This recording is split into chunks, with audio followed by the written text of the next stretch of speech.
Doktor, pasiyent ödündə daş olduğunu bilir, amma əməliyyat elətdirmək istəmir. Bu hansı fəsadlarla qarşılaşa bilər?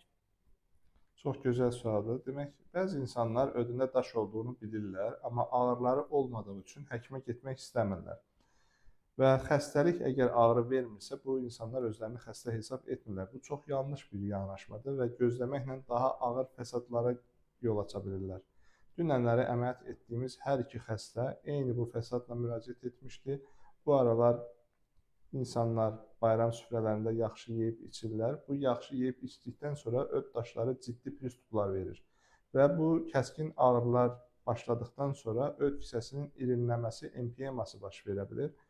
İrinləmiş empiyemaya düçar olmuş öd kisəsi qısa bir zaman ərzində perforasiya, yəni partlaya bilər.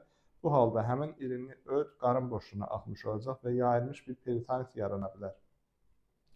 Yayılmış peritonit insan həyatını təhdid edən ağırlaşmalardan biridir. Bundan başqa, öd kisəsində olan daşlar əgər 1 sm-dən kiçikdirsə, yaxşı yağlı yeməklərdən sonra həmin daşlar öd kisəsinin güclü yığılması nəticəsində qovularaq ümumi öd axarına gedə bilər. Bu vaxt xəstələrdə sarılıq və ciddi pристuplarla müşahidə olunur. Xəstələr ürəkbulanma və qusma ilə təcili şəkildə xəstəxanaya müraciət edirlər.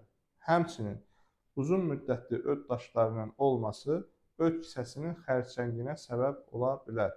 Ümumiyyətlə, əgər sizdə və yaxınlarınızda öd kisənizdə daş varsa, heç bir ağrı və ya fəsad gözləmədən öz etibar etdiyiniz mütəxəssisə müraciət etməyinizi sizə tövsiyə edirəm. Diqqətiniz üçün sağ olun.